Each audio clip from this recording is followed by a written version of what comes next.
नमस्कार दोस्तों। संकल्प से सफलता के इस प्लेटफॉर्म पर आप सबका मैं फिर से एक बार स्वागत करती हूं। यहाँ पर हम उपस्थित हो गए वापस से अपनी सीरीज को, जो मंडे टू फ्राइडे दोपहर को 2 बजे आपको मिलेगी। उसमें आज हम यहाँ पर शुरू करेंगे यूपीपीएससी 2025 के जो लास्ट 35 डेज बचे हैं। डू और डाई की कंडीशन है, लगातार लगे रहिए, क्योंकि इस सीरीज में हम ना केवल शॉर्ट में नोट्स दे रहे हैं, बल्कि आपको जो पीवाईक्यूज है, जो घटना चक्र में पीवाईक्यूज है, उनको भी दिखाएंगे कि कैसे इस नोट से आप डायरेक्ट प्रश्न देख सकते हैं अपने एग्जाम में। ठीक है, इसका नाम है छोटे नोट्स बड़ी तैयारी, और इंडियन ज्योग्राफी के पार्ट 2 को देखते हैं। बिना समय जाया करे हुए हम आगे बढ़ते हैं। जो लोग नए हैं और नहीं जानते हैं, वो संकल्प से सफलता के इस प्लेटफॉर्म को यूट्यूब चैनल है, इसको जरूर फॉलो करें, बेल आइकन दबाना ना भूलें ताकि टाइमली नोटिफिकेशन मिलेगा। ये मेरा इंस्टाग्राम हैंडल है, ये मेरा टेलीग्राम ग्रुप है, यहाँ पर आपको सारी चीजें उपलब्ध रहेंगी। शिल्पी वर्मा 22 जरूर ज्वाइन करें, यहाँ पर ग्रुप डिस्कशन ग्रुप भी है, उसे भी ज्वाइन कर सकते हैं। इसी के साथ जो रात को 9 साढ़े 9 बजे आपको लाइव जो मैं क्लासेस देती थी, जिसमें करंट के साथ स्टैटिक टॉपिक को मेंस और प्री के साथ जोड़ के पढ़ाती हूँ, उसका टाइमिंग अब मंडे टू फ्राइडे रात को 8 बजे कर दिया गया, ताकि सभी लोग, ज्यादा से ज्यादा लोग उसको वहां पर आके देखने का प्रयास करें, क्योंकि 9 साढ़े 9 बजे काफी लेट हो जाता है तो बच्चे आते नहीं हैं। देखिए, अपवाह तंत्र की अगर हम बात करें यहाँ पर, ठीक है, तो अपवाह तंत्र क्या होता है, आपने अगर समझा होगा इस बात को। देखिए, अभी मैंने वीडियो भी एक लॉन्च किया था, जिसमें मैंने बताया था कि भाई ये सीरीज आ रही है, तो उसको देख लीजिए। शॉर्ट है वो, ठीक है। सारी देखिए दुविधाएं अभी आती हैं एक साथ, सारा अलार्म और ये सब एक साथ आ गया, ताकि आपको टाइमली नोटिफिकेशन मिल सके। देखिए, अपवाह तंत्र की जो बात करें, जिसको हम ड्रेनेज सिस्टम कहते हैं, किसी क्षेत्र की नदियों और धाराओं का जो यहाँ पर आप देखेंगे जाल है, ये जल को एक जगह से दूसरी जगह इकट्ठा करके जो है किसी नदी, झील या समुद्र के रूप में लेके चला जाता है, उस ओर ले जाता है। ठीक है, वो अपवाह तंत्र ड्रेनेज सिस्टम है आपका। यहाँ पर हिमालय की उत्पत्ति के पहले मानसरोवर झील के पास से निकलने वाली सिंधु, सतलज और ब्रह्मपुत्र नदियां तेतीस भूसरनती में गिरती थी। अब यहाँ पर पूर्ववर्ती नदियां कौन कौन सी हैं, इसकी देख लेते हैं। सिंधु, सतलज और ब्रह्मपुत्र नदियां पूर्ववर्ती नदियां हैं। सिंधु नदी सिंधु घाट, जो कि जम्मू कश्मीर से भारत में प्रवेश करती है।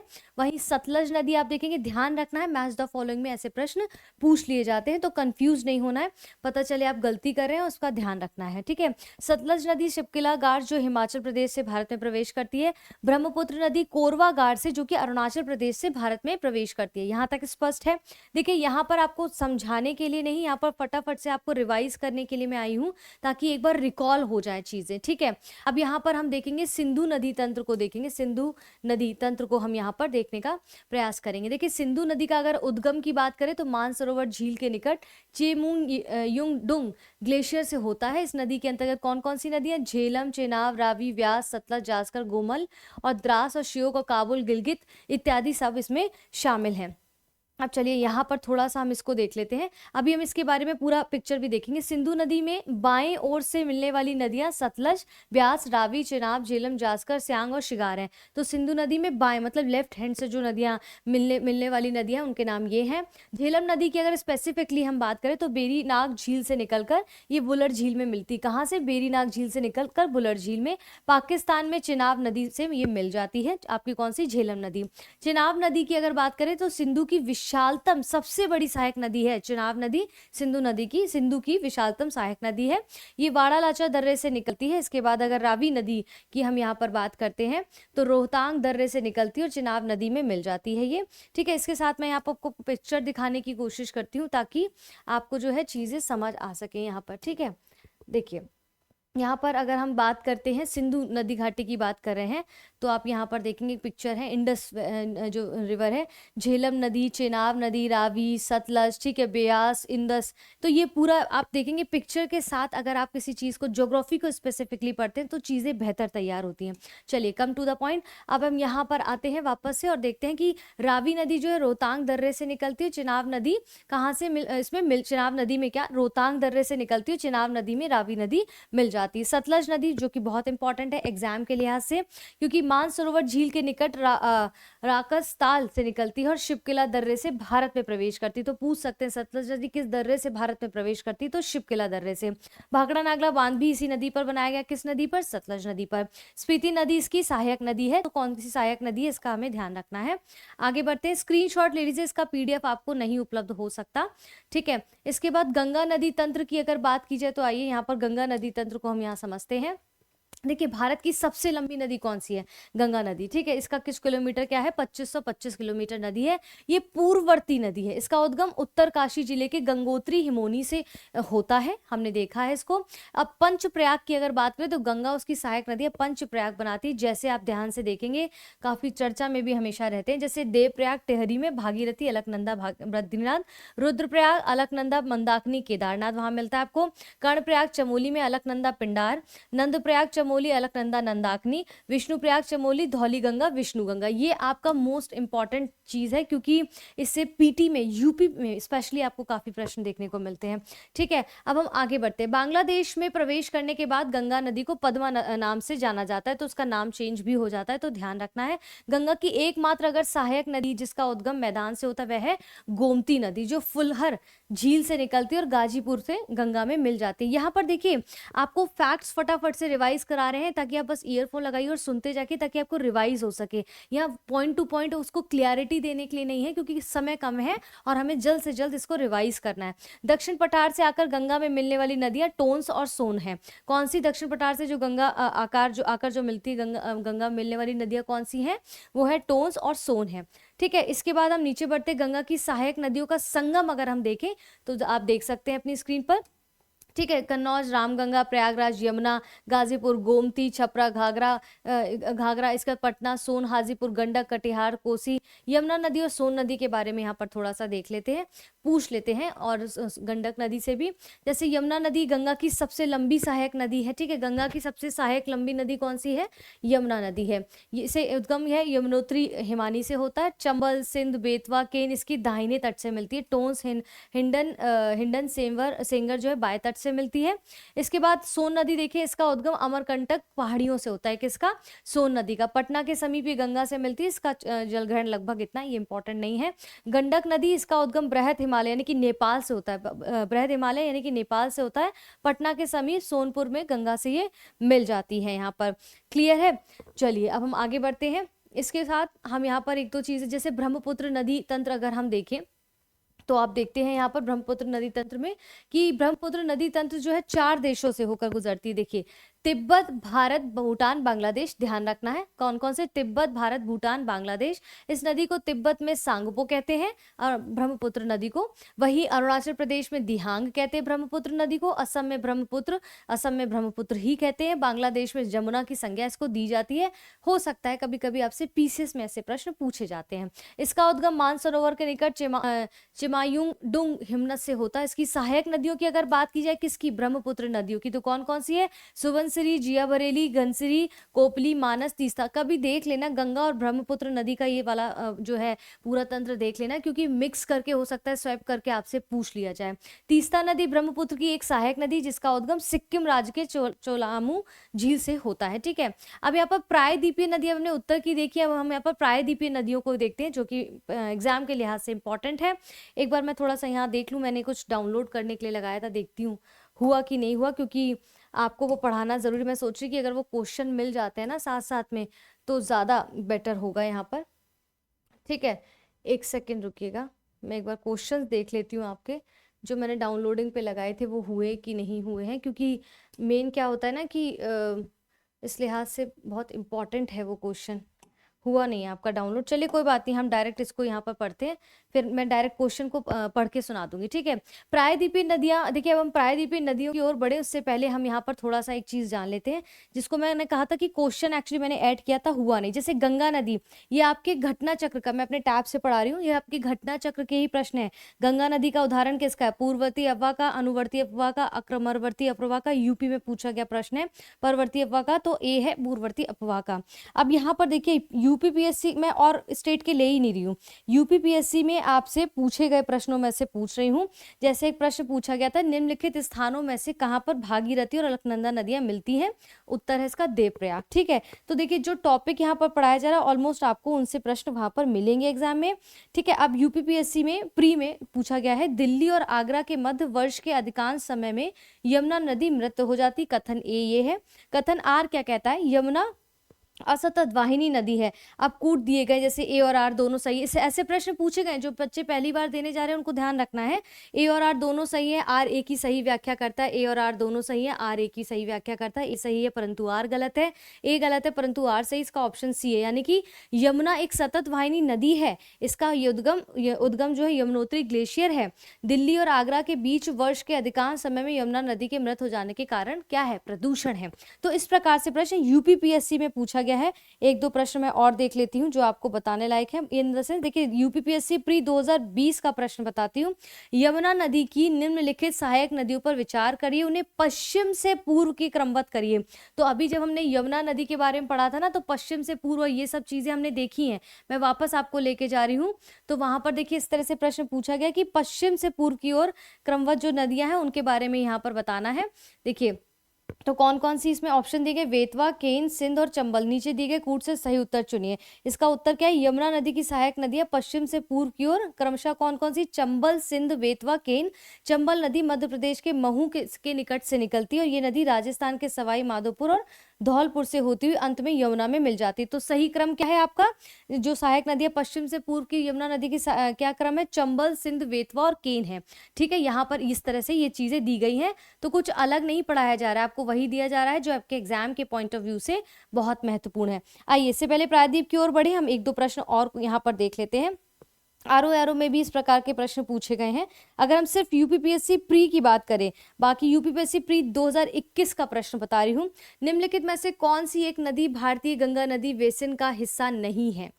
पुनपुन नदी, अजय नदी, जलांगी नदी, जोंक नदी। तो इसका ऑप्शन है जोंक नदी। जोंक नदी जो है महानदी बेसिन का हिस्सा है, ना कि जो कि महानदी की सहायक नदी है, जो भारत के उड़ीसा और छत्तीसगढ़ राज्यों से होकर प्रवाहित होती है। जबकि पुनपुन, अजय और जलांगी नदी ये नदी बेसिन का हिस्सा है। ठीक है, ये सब चीजें थोड़ी थोड़ी यहाँ पर बता रही है। 2021 में एक और प्रश्न है, कौन सी नदी उत्तर प्रदेश राज्य से प्रभावित नहीं होती है? ऑप्शन है आपके सोन नदी, हिंडन नदी, गंडक नदी, शारदा नदी। और इस प्रश्न का उत्तर होगा गंडक नदी जो है आपके उत्तर प्रदेश से प्रवाहित नहीं होती है। गंडक नदी उत्तर प्रदेश से नहीं होती, ये नदी नेपाल से निकलकर बिहार में प्रवेश करती है। ठीक है, तो ये सब एक उदाहरण के तौर पर है। कल से कोशिश करूंगी कि इसको स्क्रीन पे ऐड ऑन करूं, क्योंकि ऐसे चीजें समझ नहीं आती। ठीक है, चलिए प्रायद्वीप नदियों की अगर हम बात करें तो देखिए यहाँ पर आपको बस फटाफट से रिवाइज करना है वन लाइनर फैक्ट्स के थ्रू, ताकि आप क्वेश्चन अटेम्प्ट करने में सक्षम हो सके। प्रायद्वीप भारत की प्रमुख नदियों का उद्गम पश्चिमी घाट से होता है। ठीक है, पश्चिमी घाट से निकलकर पूर्व की ओर प्रवाहित होने वाली नदियां कौन सी हैं? पश्चिमी घाट से निकलकर पूर्व की ओर प्रवाहित होने वाली नदियां डेल्टा का निर्माण करती हैं, जबकि पश्चिम की ओर घाट से निकलकर जो प्रवाहित होती है वो डेल्टा का निर्माण करती है, जबकि पश्चिम की ओर जो प्रवाहित होने वाली नदियां हैं डेल्टा का निर्माण नहीं करती हैं। अपने आप में बड़ा स्टेटमेंट है, प्रश्न बन सकता है। प्रायद्वीप भारत की नदियों को दो भागों में बांटा गया है, बंगाल की खाड़ी में गिरने वाली नदियां, अरब सागर में गिरने वाली नदियां। ठीक है, अब जिसमें हम देखते हैं नर्मदा और ताप्ती नदी, जो बहुत इंपॉर्टेंट है, इससे हर साल कभी ना कभी प्रश्न देखने को कहीं ना कहीं से मिल ही जाता है। ठीक है, जैसे नर्मदा नदी, इसका उद्गम देखेंगे मैकाल पर्वत की अमरकंटक चोटी से हुआ है। ठीक है, मैकाल नदी अमरकंटक चोटी से हुआ है। अरब सागर में गिरने वाली प्रायद्वीप भारत की सबसे बड़ी नदी कौन सी? नर्मदा नदी। ठीक है, ये उत्तर में विंध्याचल, दक्षिण में सतपुड़ा पर्वत के मध्य भ्रंश घाटी में बहती है, खंबात की खाड़ी में गिरती है। मोस्ट इंपॉर्टेंट देखिए, नर्मदा नदी के बारे में अपने आप में सारे फैक्ट्स एक साथ दिए गए हैं। इसके बाद ताप्ती नदी ये सतपुड़ा श्रेणी से निकलती है और ये भी भ्रंश घाटी में प्रवाहित होती है, खंबात की खाड़ी में गिरती है। बेसिन महाराष्ट्र, मध्य प्रदेश और गुजरात में आप देखते हैं इसको देखने को मिलता है। इसके बाद हम यहाँ पर थोड़े से इसके पिक्चर्स अगर मेरे पास अवेलेबल हैं तो मैं देखने की कोशिश करती हूँ। देखिए यहाँ पर देखिए किसकी बात कर रहे हैं हम? ताप्ती और नर्मदा की बात कर रहे हैं। ठीक है, हिमालय का ड्रेनेज सिस्टम आप यहाँ पर देख सकते हैं, शायद मैंने स्टार्टिंग में नहीं दिखाया तो देख लीजिए आप। ठीक है, यहाँ पर ये दिया गया, इस तरह से पिक्चर्स के थ्रू अगर आप देखेंगे तो चीजें और स्पष्ट होंगी, आपको क्लियर है। चलिए हम यहाँ पर ताप्ती और नर्मदा की बात कर रहे हैं, तो यहाँ पर देखिए शायद पिक्चर दिए, देखिए आपकी ये साबरमती, माही, साबरमती, माही, नर्मदा, तापी। तो देखिए ये भी कई तरह से इससे प्रश्न पूछे गए हैं। ठीक है, इसलिए आपको यहाँ पर दिखाया है। इसके बाद ताप्ती नदी की अगर हम यहाँ पर बात करते हैं तो ये सतपुड़ा श्रेणी से निकलती है और ये भी भ्रंश घाटी में प्रवाहित होती है। कहाँ पर? भ्रंश घाटी में प्रवाहित होती है। भ्रंशोत पे पूछ सकते हैं, लेकिन हमें करेक्ट चीज याद रखनी कि क्या जो है प्रश्न में पूछा जाएगा। ये भी खंबात की खाड़ी में गिरती है। नर्मदा और ताप्ती दोनों आपकी खंबात की खाड़ी में जो है गिरती है। ठीक है, बेसिन महाराष्ट्र, मध्य प्रदेश और गुजरात में है ये। और इसके बाद प्रमुख नदियों की सहायक नदियों को यहाँ पर थोड़ा सा आप देख सकते हैं, स्क्रीनशॉट ले सकते हैं। यहाँ पर अन्य में अगर अदर में हम देखें तो दक्षिण की नदियों को वृक्षनुमा अपवाह तंत्र बनाती हैं। आप देखेंगे वृक्षनुमा जो है अपवाह तंत्र यहाँ दक्षिण की भारत की नदियां बनाती हैं। महानदी ओडिशा के निकट पारदीप में डेल्टा का निर्माण करती है। इसका बेसन इतना है। कोसी नदी अपने मार्ग पर परिवर्तन के लिए जानी जाती है, इसे बिहार का शोक कहा जाता है। तो बीपीएससी के लिए जो भी बच्चे जा रहे हैं उनके लिए भी इंपॉर्टेंट है, कोसी नदी को बिहार का शोक कहा जाता है। ये हमने अक्सर पढ़ा है और इवन अपने प्रीवियस ईयर के क्वेश्चन पेपर में भी इसको देखा होगा। ठीक है, अब यहाँ पर थोड़ी सी चीजें इंपॉर्टेंट है जो मैच द फॉलोइंग में या फिर आपसे हेर फेर बदल करके पूछा जा सकता है, जो कि क्या है कि कुछ नदियां हैं उनका कुछ उद्गम स्थल दिए गए। जैसे कृष्णा नदी का उद्गम स्थल कहाँ है, ध्यान रखना है पश्चिम घाट के महाबलेश्वर पहाड़ी से। क्लियर है। गोदावरी नासिक की त्र्यंबकेश्वर पहाड़ी से। महानदी छत्तीसगढ़ के रायपुर जिले की सिहावा पहाड़ी से। ठीक है, और अगर गोदावरी नदी के बारे में देखा जाए तो प्रायद्वीप भारत की सबसे लंबी नदी भी गोदावरी नदी है। ठीक है, कावेरी कर्नाटक के कुर्ग जिले में ब्रह्मगिरी पहाड़ी से। साबरमती अरावली पर्वत पर स्थित जयसमुद्र झील से। माही नदी विंध्याचल पर्वत मध्य प्रदेश। लूनी नदी राजस्थान के अरावली श्रेणी के नाग पर्वत से। नदियों के किनारे कुछ शहर स्थित हैं जिनको आप यहाँ पर एक बार नजर डाल सकते हैं, इनका स्क्रीनशॉट ले सकते हैं ताकि जब भी आपको पढ़ना हो आप यहाँ से पढ़ सकते हैं। ठीक है, आगे बढ़ते हैं। भारत की कुछ जो है देशों के प्रमुख जलप्रपात हैं जिनमें से जो इंपॉर्टेंट है उनको हम यहाँ पर देखने का प्रयास करेंगे। ठीक है, आइए हम इसको यहाँ पर देखते हैं। देखिए थोड़ा सा इसके साथ अगर इसके एमसीक्यूज हैं तो इसको भी देख लेते हैं। यहाँ पर देखिए ब्रह्मपुत्र नदी के संदर्भ में आपसे यूपीएससी में तो कई प्रश्न पूछे ही गए हैं।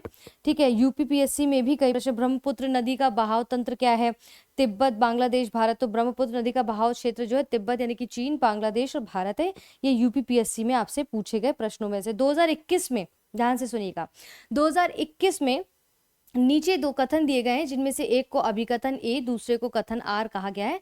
तो एक कथन क्या कहता है, तीस्ता नदी पहले गंगा की सहायक नदी थी, आजकल वह ब्रह्मपुत्र की सहायक नदी है। Option B. कारण आर क्या कहता है, ध्यान से सुनिएगा, नदी अपहरण ठीक है हिमालय की नदियों का एक प्रमुख गुण है। नीचे दिए गए कूट से सही उत्तर चुनिए। यूपीपीएससी प्री 2021 का प्रश्न है, इसमें कहता है ए और आर दोनों सत्य है, आर ए की सही व्याख्या करता है। यानी कि ऐतिहासिक रूप से तीस्ता नदी गंगा नदी प्रणाली का अंग थी जो कि दक्षिण की ओर प्रवाहित होने के लिए लगभग 1787 ईस्वी में बाढ़ के पश्चात अपना मार्ग बदल लिया था, इत्यादि चीजें। तो 2021 में घटना चक्र में देखिएगा यूपीपीएससी प्री में प्रश्न पूछा गया है आपसे ये।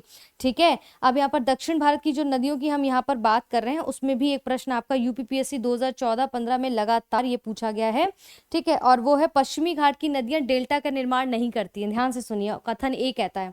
कथन आर क्या कहता है, वे छोटे मार्ग से तीव्र गति से कठोर चट्टानों के ऊपर से प्रवाहित होती है। तो इसमें पूछ रहा है कि कौन कौन से कथन ठीक है, यानी कि ए और आर दोनों सही है, सही एक दूसरे की सही व्याख्या करते हैं। यूपीपीएससी प्री 2014, 2010, 2013 में पूछा गया प्रश्न है। ठीक है, क्लियर कर देती हूँ।